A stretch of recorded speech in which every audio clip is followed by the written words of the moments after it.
Guyyaa har'aa Dambidollootti humnoota mootummaa fi hidhattoota waraana bilisummaa Oromoo gidduutti dhukaasni adeemaa oolu jiraattonni BBC'tti himan.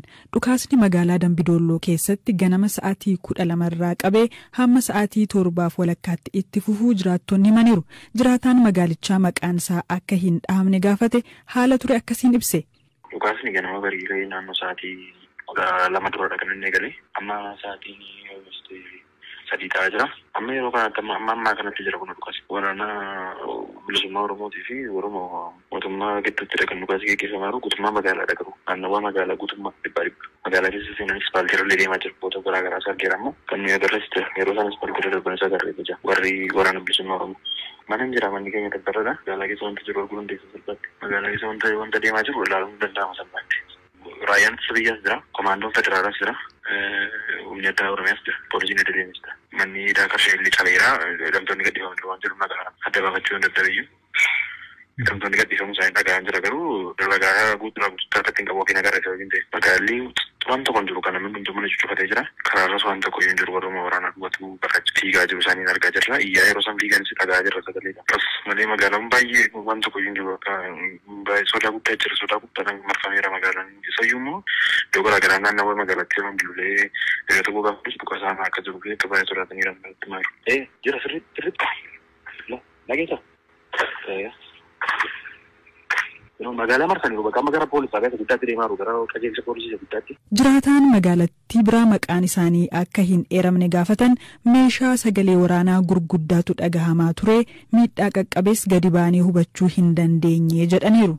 Meeshaa gurguddaa magaalaa keessatti tokka'u matarayyeesii, amsaa kaarbeenii, laawuncheerii meeshaa gurguddaadha kan tokka'aa ture. Maal namooti lola sana fakkeenya bara dargii warroonni lola dhaqanii galanii beekumma sagalee meeshaatu tokko namuma dargii lolee gale wajjin taasisaa taatullee margina sagalee meeshaa sanaa beekanne. Amma xinnoo ishee namnis reefii manaa gadi ba'ee afaan balbalaa jaajjaadhe amma sammaa kana sagaleen qawwee fagaatee dhaga'amaa jira. Haala kana keessa oollee kanatu jira.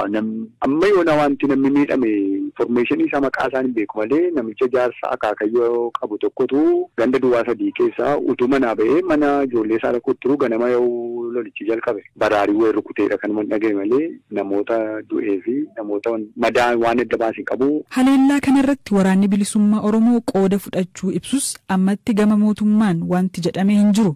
Yaaliin qondaalota godinichaa argachuuf taasisnees hin milkoofne. Haaluma wal fakkaataan naannoo Gaambeellaa magaalaa Gaambeellaa keessatti kibxata har'aa ganamarraa kaasee dhukaasni dhagahamaa jiraachuu jiraattonni BBC'tti himaniiru. Gareen adda bilisummaa Gaambeellaa ofiin jedhu waraana bilisummaa Oromoo kan mootummaan ABO shanee jedhee waamu waliin haleellaa banuu qondaalli olaanaa naannichaa BBC'tti himaniiru. Jiraataan naannichaa immoo ganamaa qabee waan ta'aa ture akkasiin nutti himan. Magaalaan Gaambeellaa kana dura nagaa qabdi ture.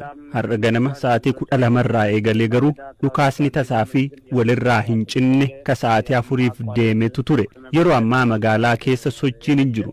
Nutis mana keenya teenyee jirra. Yeroo ammaa kanatti sagaleen dhukaasaa dhagahamu hin jiru. Ganama garuu sagalee meeshaa waraanaa gurguddaa kanneen akka matarayyeesii fa'itu dhagahamaa ture. Aanaa Shebelee gara lixa Wallaggaa baasuu irratti ture ka dhukaasichi adeemaa oole. Gara magaalaa gidduu hin galle. Mootummaan dhorkaa sochii gatii kaa'eef gadi bahee odeeffannoo namoota miidhamanii argachuu hin dandeenye. Odeeffannoon qabuun garuu humnoonni naannichaa 16 madaa'uu fi namni 2 du'uun beeka. Gama kaaniin hagam akka du'e hin barre. Tajaajilli baankii suuqii fa'i yoom hojiitti akka deebi'an hin himamne. Mootummaan naannichaa ibsa karaa TV'n kenneen namni hunduu mana akka turuudha kan hime. Pireezidaantiin naannoo Gaambeellaa Umood Ujuluu ibsa har'a waaree booda kennaniin humnoota dhukaasa banan irratti humnooti nageenyaa tarkaanfii fudhachuun magaalaan tasgabbaa'uu himaniiru. Humnoota isaanii irrattis miidhaan giddu galeessa ta'e gahuun himan. Hidhattoonni waajjira pireezidaantii to'atan kan jedhames dhara ta'uu himuun magaalaan guutummaan guututti to'annoo humnoota nageenyaa isaanii jala jiraachuu fuula feesbuukii pirees seekreetariyaatii naannichaa irratti ibsameera. Odeessa dhumaan mariin dhoksaatti otoo uummanni hin beekin TPLF waliin eegalame hin jiru jedhan ministeerri muummee Abiy Ahmed itti dabaluunis tarkaanfiin naannolee Oromiyaa fi Amaaraa keessatti hidhattoota irratti fudhatamaa jiru bu'aa argamsiisaa jira jedhan. Kana kan jedhan har'a mana maree bakka bu'oota uummataatti argamuun dhimmoota garaagaraa irratti wayita ibsa kennanitti ture. Qaala'insi jireenyaa Itoophiyaa keessatti dhibbeentaa 33 gahuu kan dubbatan ministeerri muummee Abiy ka'umsaa fi tarkaanfii mootummaan fudhachaa jiru irratti kana jedhan.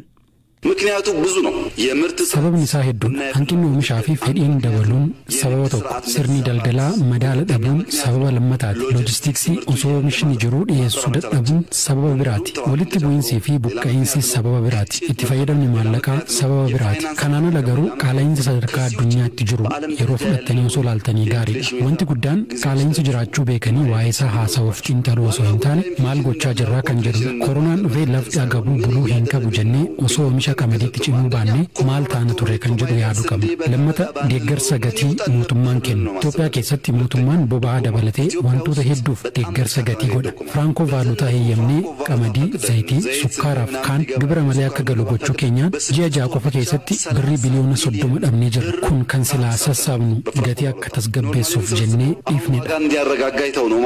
Mootummaan deeggarsa gatii boba'aa gochaa ture ji'a hagayya dhufurraa kaasee akka dhaabus ministeerri muummee Abiy dubbataniiru. ነዳጅ ባለፈው አንስቻለሁ boba'aa amma duras kaaseen ture qabeenya baay'ee guddaa nu jalaa fudhachaa jira maaliif jennaan riifoormiin dura konkolaataan Itoophiyaa keessa ture naannoo 700,000ti amma dachaan dabalee miliyoona 1,300,000 gaheera kuni hundi isaa bishaaniin osoo hin taane boba'aan deema kana riifoormii haaraan ji'a hagayyaa dhufurraa eegalee deeggarsi gatii boba'aa mootummaan kennu geejjiba uummataaf qofa ta'aa kan jenne hojiirra oolchina mootummaan sooressii fi kan danda'u ofiin kaffalata nuti kan gargaarru uummata galii gadaanaa argatu geejjiba uummataan deemu qofaa ta'a.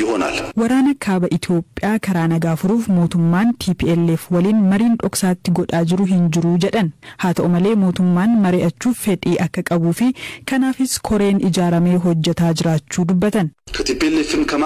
TPLFs ta'e qaama nagaa barbaadu kam waliinuu nuti nagaa buusuu feena maaliif jennaan guyyaan nagaan dabarsinu tokko tokko isheerraa bu'aa waan argannuufi rasaasni dhukaafamu doolaara lubbuun namaa bahu kan dargaggeessa oomishuu danda'uuti kana hambisuun yoo danda'ame nagaaf dhaabbachuun rakkoo hin qabu kun akkuma jirutti ta'ee Naayijeriyaatti wal argan Somaaliyaatti wal argan Awustiraaliyaatti wal argan Sooriyaatti wal argan kan jedhu garuu oduudha koreen kabajamoo obbo Dammaqa Makonnin hoogganan nagaan wal qabatee Itoophiyaan maal barbaaddi maaltu yoo milkaa'ee waliin dubbanna akkamiin waliin dubbanna kan jedhu qorataa tureera akkanumaan mariin hin godhamu hojii barbaada koreen kun gabaasa yoo dhiyeessu 1 2 3 4 yoo naaf guutame waliin dubbachuu nan danda'a karaa sanaan kuni akka guutaman barbaada ani immoo kanan godha nagaaf jecha gatii akkasiin baasa yaanni jedhu yeroo dhufu ifatti uummata keenyaaf ni labsina.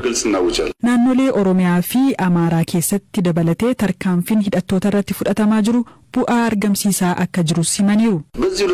Ji'oota lamaan darban kana keessa opereeshiniin guddaan jedhamu kan godhame naannoo Oromiyaa keessatti. Oromiyaa keessatti ji'oota lamaan darban keessa miseensonni 5,100 ol ajjeefamanii jiru. Kuma hedduun booji'amaniiru. Hojiin guddaan bu'a qabeessa ta'e kan hojjetame naannoo Oromiyaa keessatti. Lammaffaan naannoo Amaaraatti. Finfinnee fi Beenishaangul keessatti akkasumas Alshabaabii fi kontiroobaandiin wal qabatees hojiin bal'aan hojjetamee jira. Hojiin seera kabachiisuu kun bu'aa fidaa akka jiru erga gamaggamnee booda uummata mareessifnee gabaasni nagahe uummanni Itoophiyaa daangaa haga daangaatti gammachuu akka qabudha. Opereeshiniin naannoo Amaaraatti godhame 100% humna addaa Amaaraan kan raawwatamedha. Loltuun federaalaa tokkollee keessa hin jiru. Kan hoogganu pirezidantii naannichaati. Kan irratti hirmaatu ammoo humna addaa Amaaraati. Kanaaf opereeshinichi kan sadarkaa naannootti raawwate ta'uu beekuun gaariidha. Lammata gaaffii uummataan kan eegalame ta'uu beekuun gaariidha. Sadaffaa erga eegalamee boodas uummanni gammachuu akka qabuu fi nagaa argachaa akka jiru beekuun gaariidha. Hidhamuu gaazexeessitootaan wal qabatee kanneen hidhaman dhaabbilee akka raayyaa ittisaa fi walumaa galatti biyya diiguuf uummata walitti buusuuf kanneen socho'anidha jedhaniiru. Dabalataan marii biyyaalessaa hunda hirmaachisu gaggeessuuf mootummaan kutannoo akka qabuu fi qaamoleen garaagaraa halaalaa qeequu dhiisanii itti siqanii koomishinii marii biyyaalessaa akka deeggaran waamicha dhiyeessaniiru. Koolugaltoota UK irraa biyya baha Afrikaa Rwaandaa qubachiisuun adabbii mitii jette Rwaandaan. Dhimmi kun UK keessatti falmii guddaa kaasee kan ture yoo ta'u akka karoora qabametti koolugaltoonni jalqabaa roobii boruu Rwaandaa ga'u jedhamee eegamaa jira. Amma dura manni murtii UK sagantaa kana kufaa gochuuf bu'uurri seeraa hin jiru jechuun akka itti fufu murteessus ji'a dhufu irra deebiin ilaalamuuf jira.